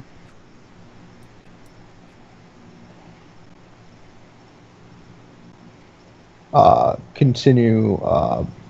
At the end of the episode, yeah, she becomes an inspector. Turns out to be Yayoi. Let me bring up the group picture. Do you want a link to that picture, by the way? Nah. I'm jumping This is between Yayoi, tabs. the lady in the suit. Alright. With the suit pants and everything. The one on the left, guys. She wants. Like, Kogami's in the She middle. wants to make music. Kogami is between the black-haired, super Japanese-looking girl and Akane. I think I binge watched the rest of this, so a lot of it's gonna be a blur. Next episode, a man in a helmet breaks into a pharmacy and kills the staff. Okay, so people, like, the next episode is about, there's this, the helmet. they got a helmet that reflects somebody else's psychopaths, and eventually it gets distributed to everybody in the city, and then all hell breaks loose, and they have to start, like, pacifying civilians. Yeah. This is where shit starts to get really nutty in the world. Like the bad guy's plan is starting to come into fruition, and everybody's going nutty. It's pretty nuts. Deducts that the helmets, yeah, they figure out the helmets How do the is that thing. noise? I don't know if somebody's letting off fireworks or something. I don't know.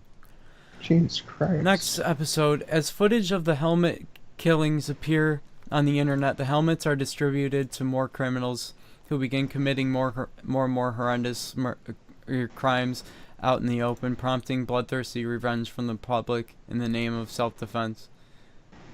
As the NWPSB, that's the name of the police force, suppress the riots. I can't remember the actual name. Kagami deduces, huh? The actual name is really long. Kagami deduces that the riots are intended to draw the police away from the health and welfare ministry known as Tower facility, where the civil system is located. As Makishima and his gang break in, Kagami and Akane head to the scene. Do you remember anything about that episode? I don't remember much about the tower. But eventually the civil system reveals itself to Akane, and only Akane, and she's not allowed to tell anybody about it. Yeah, that's another episode that's like... just move on to episode 16. As Akane, Kagami, and Shusei enter Nona Tower, Makishima intends to act as a diversion at the top of the tower while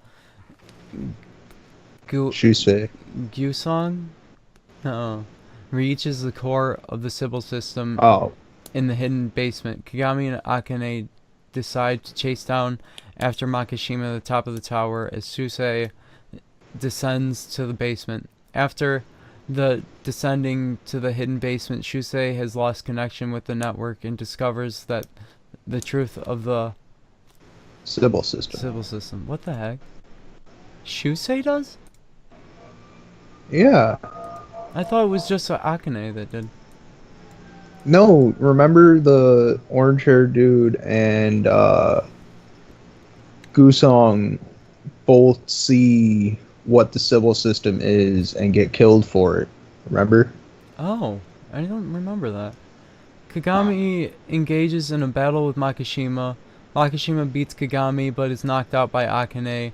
Kagami instructs Akane to kill Makishima, but Akane was able to control her emotions. Meanwhile, Shusei defeats the guards and controls Gusong at the heart of the Sybil system, who is suddenly killed by Kase, who is revealed to be a cyborg, and proceeds to override her dominator to fire at Shusei. So, Kase is actually part of the... It didn't say it. She is the police... the leader of... The police chief dies multiple times, I think, in the past. Yeah, she's a cyborg. But she's still alive because she's actually a robot whose brain just gets replaced from time to time. Because that's what the Sybil system is. And they explain a little bit of that in this episode, so not much, though. Here's the big spoiler, guys. The Sybil system that controls everybody's psychopaths, alright? Or reads people's psychopaths is actually... It's just a bunch of people like Makishima who have, like, impossibly, like, that have controllable psychopaths. It's a gigantic parallel processing computer made of brains of psychopaths.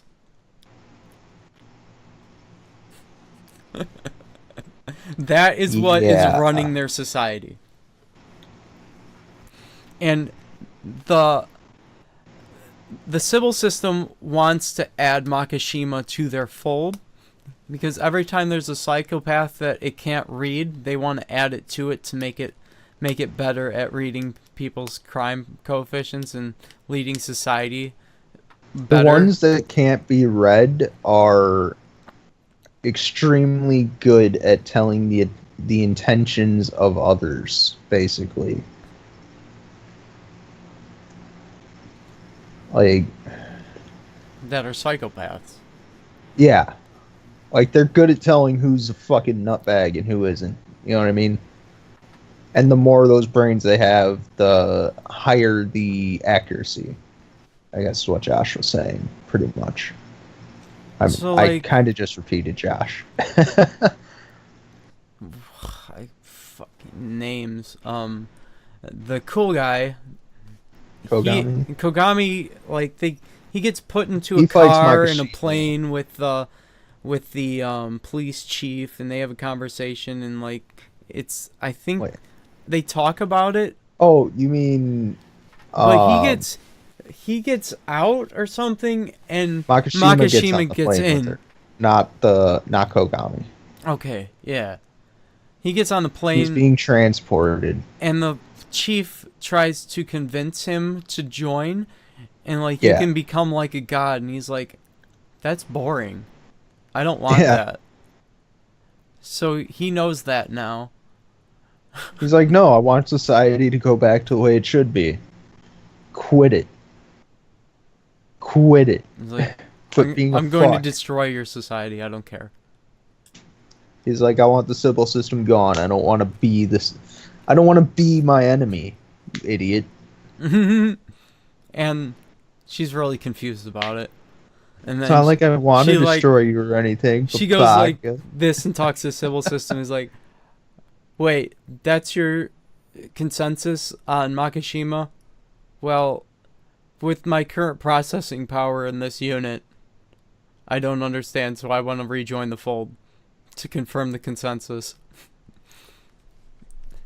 And I don't even know what their decision was, but they wanted to still add him. Yeah, it was... Basically, they were like, Okay, well, he doesn't want to choose. We'll just force him to then. So then later on, the Sybil He system, fights her. she goes to the core, and it reveals itself to her, talking to her probably through the Dominator in her head, and she doesn't agree with the Sybil system, but it understands that she for the greater good, she won't do anything to ruin what's going on, because it'll cause chaos. And she doesn't, and it asks her to, it probably wants her to kill Kagame. I think that's his name, right? But she says Kagame doesn't die, nobody dies, and I'll do your bidding. I'll try to get Makishima. And then after that, she goes back out into society to figure out what Makishima wants to do. So after that, here's Kagame's Makishima's master plan. What episode are you reading? I'm going through everything right now. Oh. Because I'm trying to do it all in order. So Makishima, just going through the whole script, basically. They want to figure out his plan, and they come up with his master plan. He wants to destabilize society, and there's this thing using the called helmets that were talked about earlier. There's this thing called hyper oats that they use, which is what all their food is. It's just a special strain of oats or whatever that is genetically engineered with viruses to be like easily automated. It's a super plant. It's literally just a super be immune plant. to disease, right? Yeah. And because, well, in their current world, they don't really, like, it's Japan. They can't really do much. They don't as have a far lot of as land. food production. Yeah. But like they show a picture of the city. It's this tiny thing, and it's surrounded by fields and power lines, and all the food is made. It's automated, and it's made with drones. So nobody's a farmer anymore. Nobody. It's just there's some old guys, and there's one guy that still knows about how the system is in place to do all their farming. And Makishima goes there, he talks about it, and he's like, he wants to get information, and he acts like he's interested, like he's a student and he wants to learn about it. But he says to the guy, so what if somebody made a virus that killed all the plants? And then he kills the guy. He's like, what? No. He's like, oh, I shouldn't have talked to you at all. Makishima kills him. And then he goes out. That's the dumbest part. It's like, dude, come on. The place that engineers the viruses is just like, it's low security. And there's like no cameras there really. He's like, that's perfect. I'm going to go there and I'm going to engineer a virus and I'm going to kill all the plants. And that'll really destabilize society, because then Japan will have to start trading with the outside they'll have world to break again. out of their shell. And then they'll have to start taking in refugees, and that's just going to ruin. It's going to introduce all the just normal people that haven't been societized in that society. Societized. Pretty much is just societization. They're just... That's a reference to my favorite web show ever, Pure Ownage. Pure Ownage is pretty good. We should do an episode about that. Well, maybe if E-Man ever answers us. Like, we're kind of running through this because I'm really short on time. I have to get to work soon. Yeah, and E-Man was supposed to be here, which actually probably would have made this way faster. So, the civil system doesn't want Makishima to die. It wants him to be, just, what do you call it? Sedated or whatever. Yeah. And so that they can take his brain and add him in. But he doesn't want that. So they figure out Makishima's plan. They go to that factory and they track him down, and Kagame gets injured and Makishima runs away, and Akane can't catch up to him before Kagame, because she doesn't want to kill Kagame. Kagame catches up to Makishima. They have another one of those literary stints, and Makishima just smiles off into the sunset while Kagame has the gun up to him and pow! Kills him. I think it was a normal gun. Yeah, it was just a pistol with no serial number.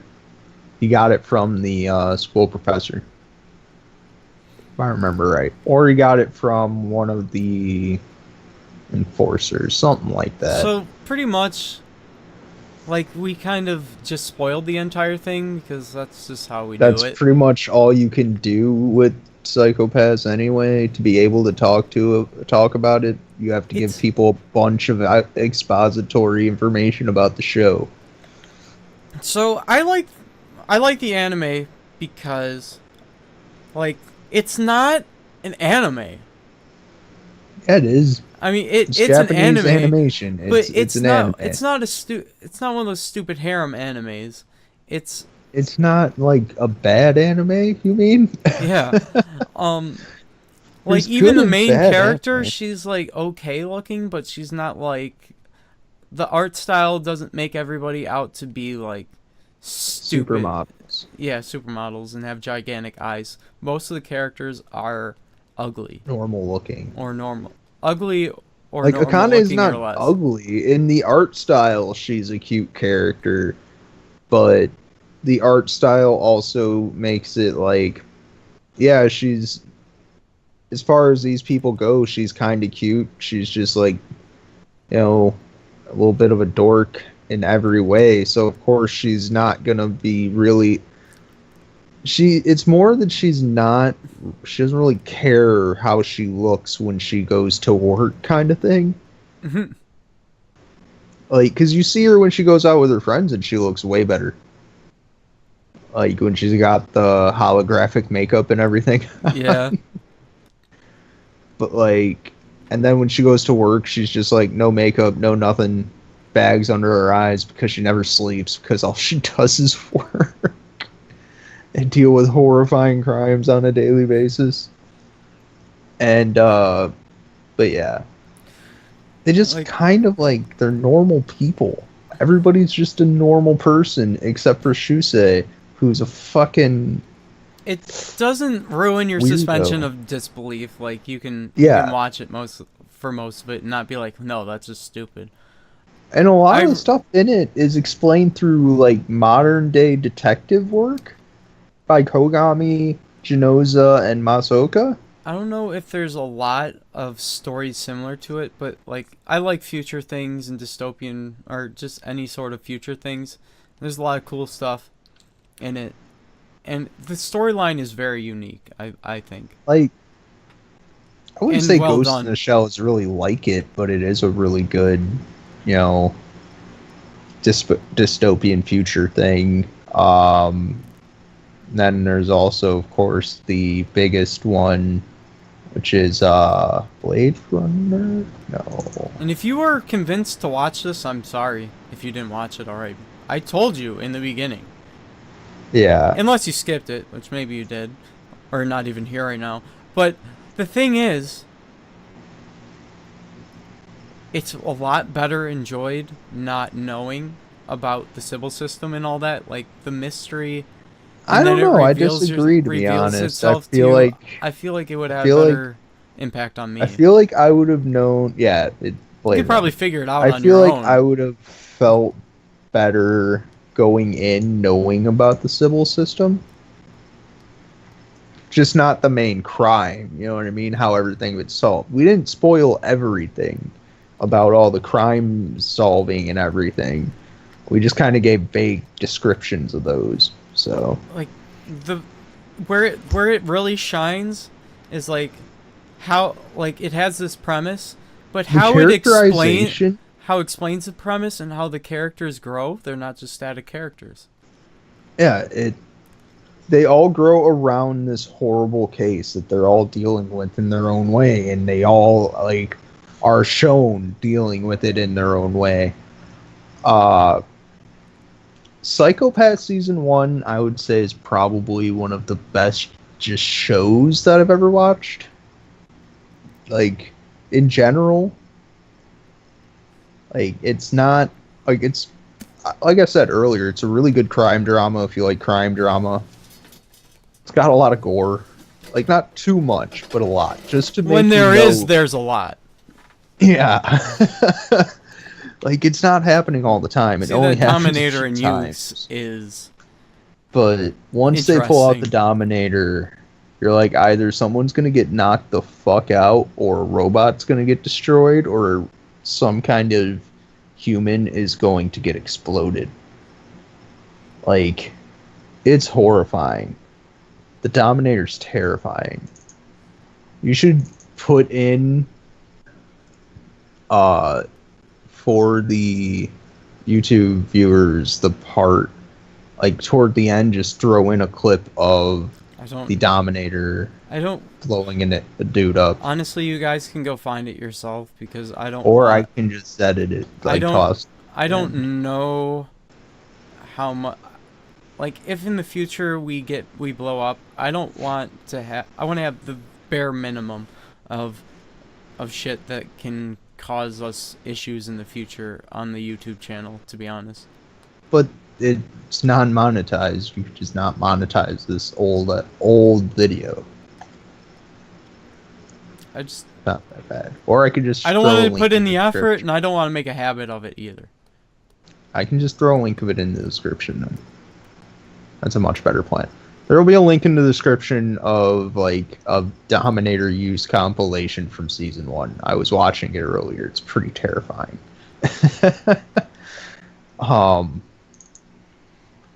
Any later than this, we gotta wrap this up. I'm gonna start getting really antsy and wanting to get out the door.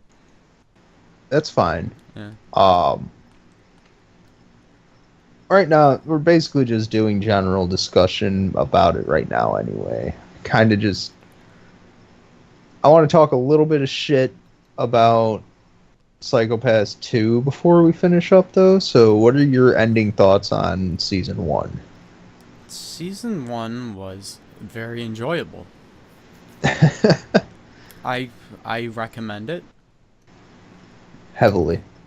Try not to get it spoiled if you care about that. Like, worse than what we have done.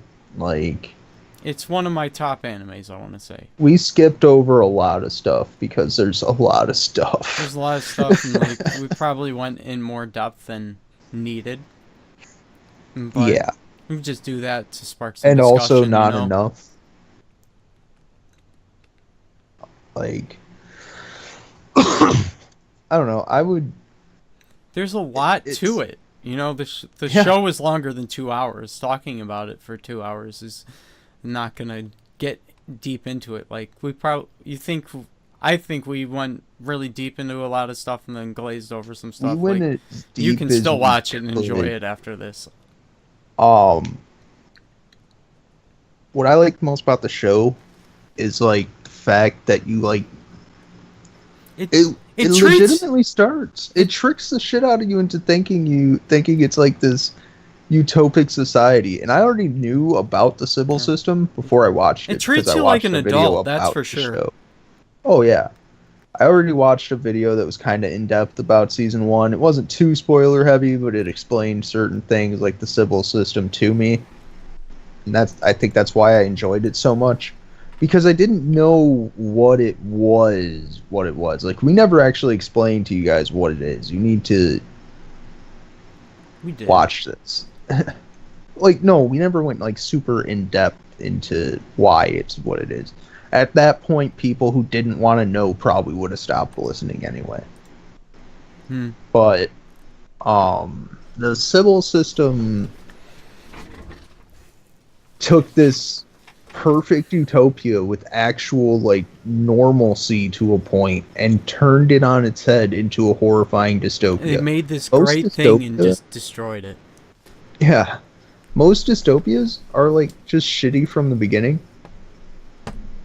Like they just suck from the start. No, this one looked like the ideal civilization and then was nothing. Of course. Of course nothing's this good. That was the main issue. Like that was the greatest thing. Alright, bro. Well, I gotta scoot.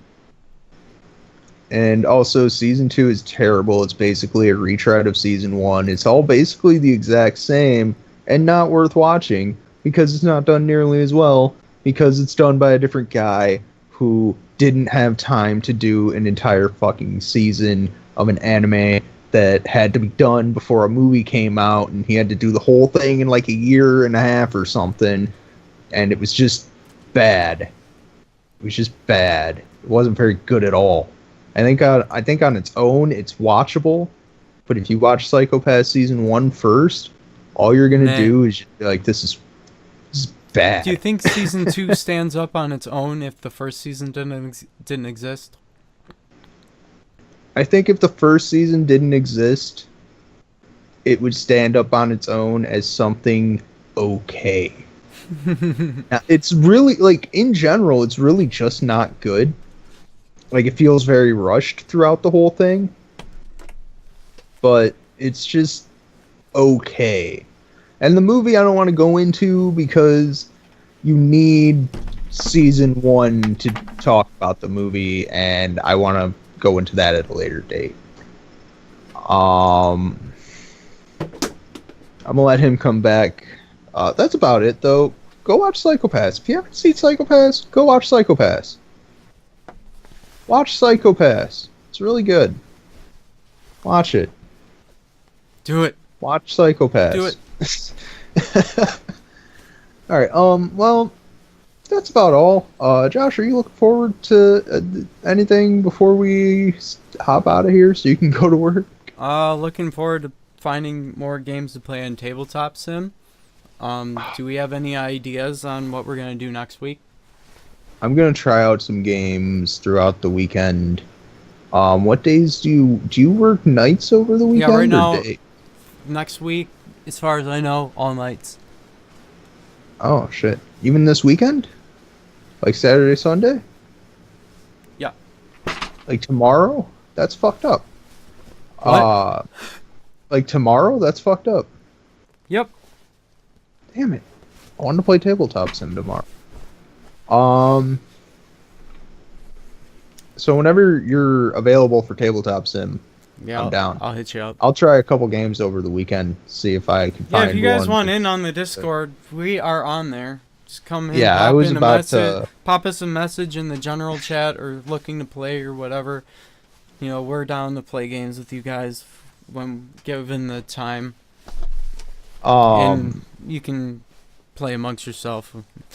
I don't care. I'm just looking forward to the Street Fighter V beta that's next week, May 11th. I want to play the patch again, and I want to try Ed. And I want to play some Street Fighter.